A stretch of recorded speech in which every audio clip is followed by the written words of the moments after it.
Good morning mga kalakbay. Babiyahe pala ako ngayon papuntang Baguio City. Dito ako nagmula sa Dagupan City. Victory Liner pala yung sinakyan ko mga kalakbay. Dito ako sa bandang gitna umupo para safe tayo dahil paakyat ng Baguio. Umalis na yung bus 9:35 AM. Sabi naman ng konduktor, mga 2.5 hour na sa Baguio City na raw kami. Eto na nga si Manong konduktor. Nagbubutas na ng ticket sa likuran ko. Itikitan yata kami kahit walang violation. Ito na nga yung ticket ko mga kalakbay. Dagupan to Baguio City. Masyadong mabilis naman magpatakbo si Manong driver.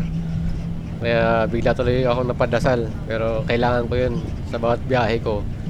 Laging may pagdarasal para safe lagi yung paglalakbay ko. Kahit saan man ako mapunta. Ito talaga ang magandang tanawin habang bumabiyahe ka papuntang probinsya mga kalakbay. Oh. Masarap tingnan yung mga green na mga puno at saka palay. Kaya hindi ako natutulog tuwing bumabiyahe ako, lalo pagka first time kong bumiyahe sa isang lugar. Nakarating na nga pala kami ng Agoo. Ito yung CSI Mall Agoo.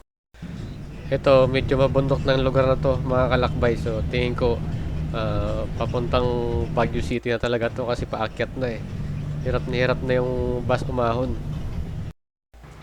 Dito nag-stop over muna kami para makapaglabas ng sama ng loob. Ito pala yung palatandaan na malapit ka na sa peak ng bundok ng Benguet mga kalakbay, going to Baguio City. Makikita mo yung Great Wall nila. Great Wall of Baguio City. Pero hindi pa ito yung pinakapasyalan na Great Wall na bago sa Baguio City mga kalakbay. Ito lang yung gilid ng bundok na sa tingin mo akala mo ipader dahil nga sa tinabas lang ito at ginawa ng daan. So ito, hindi ako natutulog talaga tuwing bumabiyahe ako, lalo na pagka ako lang mag-isa. Itong biyahe ko na to mga kalakbay, hindi to Baguio with a friend sa kilala yung idol na mahilig sa Baguio with a friend. Ito, yan, napakapahabang yan, parang wall sa gilid ng bundok mga kalakbay. May mapapansin nyo parang sinemento yan. Hindi ko na sure kung sinemento yan para hindi siguro bumagsak dahil nga madalas din ang landslide dito.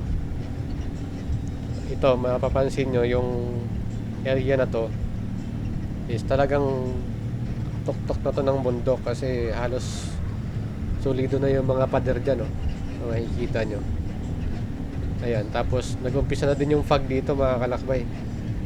Yan, mapapansin mo sa taas ng bahagi ng video na to medyo mapag na. Tsaka tanaw mo na yung kalawakan ng bundok ng Benguet. Yun, makakapal na yung fog dito mga kalakbay. Eto, palapit na tayo ng palapit sa Baguio City. Nakita ko na nga yung signage na welcome to Baguio City. Kaya bigla na ako napa-jacket mga kalakbay para ma-feel ko naman na nasa Baguio talaga ako. Kahit hindi ko paramdam yung lamig sa Baguio City dahil nasa bus pa nga ako. Nakarating na nga ako sa aking destination mga kalakbay dito sa Baguio City. Ito yung Lynn's Transient House.